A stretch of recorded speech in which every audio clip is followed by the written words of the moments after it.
Você abriu o seu CNPJ de advocacia ou mesmo tem a intenção de abrir esse CNPJ e não sabe nem por onde começar? Nesse vídeo eu vou explicar 4 pontos não óbvios necessários para deixar a sua empresa regular com o fisco e ter toda a base documental protegida. Meu nome é Camila, eu sou contadora na Secom Soluções Contábeis, empresa contábil voltada ao atendimento de prestadores de serviço e e-commerce. Nesse vídeo eu quero falar mais sobre essa regularização do advogado, como que ele pode seguir com seu CNPJ, organizar todos os seus processos, deixar sua base tributária muito correta com o fisco para nem causar certo questionamento do fisco também. Além disso, são métodos de governança muito simples que você pode adotar no seu escritório, inclusive com seus parceiros, seus terceiros, e trazer essa visibilidade formal que você busca para a sua empresa. Antes de começar o vídeo, siga o canal, compartilhe esse vídeo com os colegas, curta e não deixe de nos acompanhar para que sempre você esteja atualizado com o que você precisa para seguir com a empresa regular. Bom, então vamos lá. Mensalmente a gente recebe uma série de contatos de advogados que ou buscam trocar de contabilidade por uma falta de orientação ou mesmo não tem ideia de onde começar. E muitas vezes a informação começa da base, então não adianta ter uma base tributária correta, não ter o cálculo, você não seguir ali o Simples Nacional no anexo 4, ou mesmo entender sobre as alíquotas ou a escrituração contábil do escritório, se você não tiver as relações contratuais muito bem desenhadas. Então, o primeiro ponto que eu quero apresentar aqui é sobre o que você deve fazer quando abrir o seu CNPJ. Quando você abre o seu CNPJ, muitas vezes o advogado ele tem processos já ativos em seu nome. E a depender do estágio desse processo, pode ser que ele consiga já trazer esse processo para a atuação da sua empresa. Então, sempre que você abrir um CNPJ, é importante que todos os seus processos ativos, que você requeira nos autos destes processos, que a sua sociedade comece a representar esses autos do processo. Então, você vai subir uma procuração, incluindo a sua sociedade como responsável. Muitas vezes essa procuração pode ser assinada também pelo representante legal, que é o advogado. Então, você deixaria essa documentação já dentro da sociedade. E, posteriormente, requerer que qualquer pagamento, seja de RPV, ofício, honorário de sucumbência, seja realizado em nome dessa empresa, na conta bancária desta empresa também. Assim, você vai ter, além da emissão da nota fiscal, por exemplo, a base documental que comprova que aquela atividade foi prestada por essa empresa. Então, não esqueça dessas procurações. Um segundo ponto também muito polêmico hoje, já existem algumas discussões, algumas teses que buscam desacreditar a necessidade de tributação disso, que é o honorário de sucumbência. Atualmente existe essa discussão, mas o que é regulado é que o honorário de sucumbência é tributado.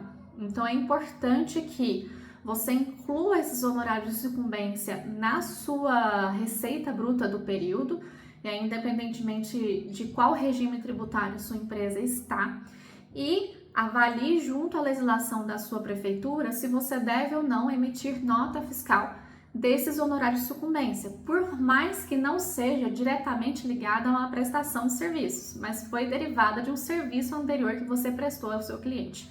Então, a Prefeitura de São Paulo, por exemplo, ela traz uma regulação de que você deve emitir a nota fiscal dos honorários de sucumbência, mas pode emitir uma nota fiscal mensal com todo o valor acumulado recebido naquele mês. Desde que também na descrição você inclua que se trata de honorário de sucumbência, informe quais são os processos, desde que não esteja em segredo de justiça, e quem que foi o cliente, quem é o cliente que você prestou esse serviço derivado desses honorários de sucumbência.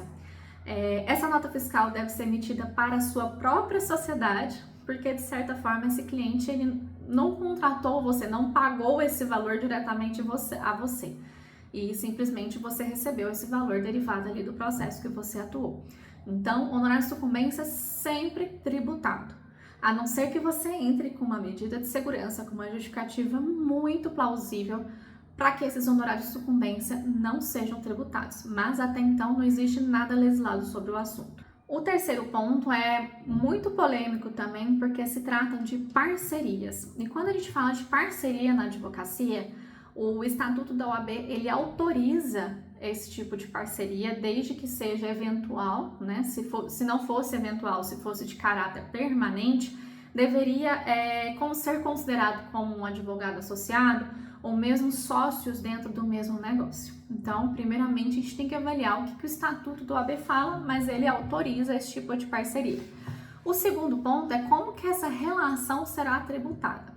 Quando você busca a redução de carga tributária, para você fazer da forma correta, é importante que os dois advogados ou os dois escritórios de advocacia estejam informados no contrato de prestação de serviços assinado junto ao cliente final e que vocês tenham também um contrato de parceria definindo as responsabilidades de cada um e percentuais para cada um.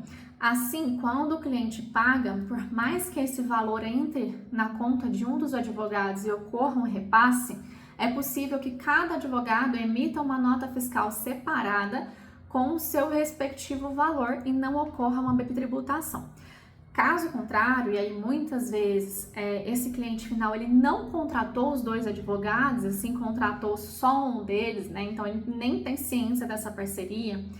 Normalmente, neste caso, o contrato de prestação de serviços vem informando apenas um advogado.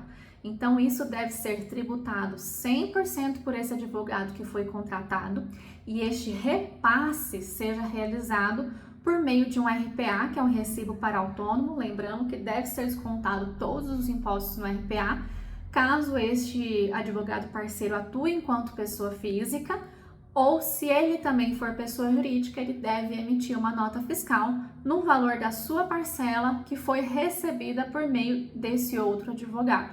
Isso pode acontecer uma bitributação, mas é o entendimento da Receita. Para a Receita Federal, ou mesmo para as prefeituras, esse tipo de repasse nada mais é do que uma despesa do seu escritório. Então, você deve tributar 100% e fazer o repasse da parte para o outro advogado, também conforme a relação contratual definida entre vocês. E, por fim, a relação de advogado associado e sócio de serviços.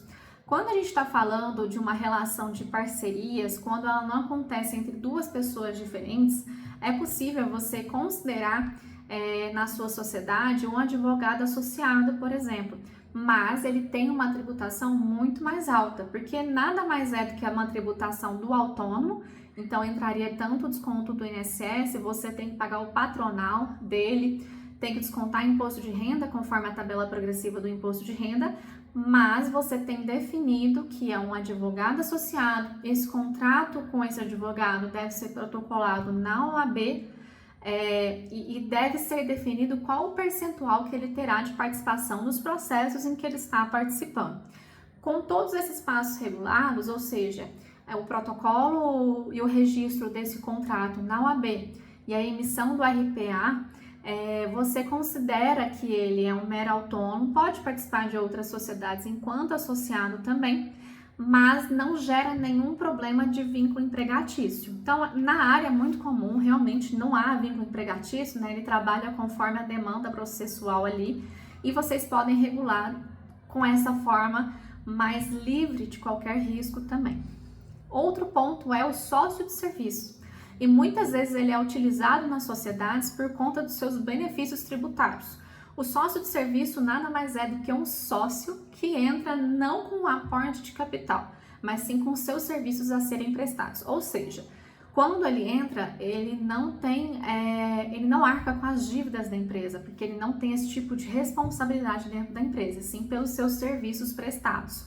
Esse sócio de serviço, a vantagem é que ele pode retirar uma distribuição de lucros, pode tirar para o Labore também para contribuir com o INSS, e a distribuição de lucros que ele tirar é totalmente isenta de tributação até então com a legislação tributária atual. Então, muitos escritórios de advocacia optam por promover seus principais advogados como sócio de serviço, definindo a sua cota e aí não é uma cota patrimonial, e sim uma cota de serviço, ela não tem esse valor em dinheiro, em moeda ou em bem. E esse advogado também, lá no contrato social vai ser definido todas as regras da sua sociedade. Então, tanto a participação dele nos lucros, né, do período, e a sua não relação com outras atividades diferentes dessa sociedade que ele está entrando. Então, é muito comum, ao invés do advogado associado, as pessoas usarem o sócio de serviços também.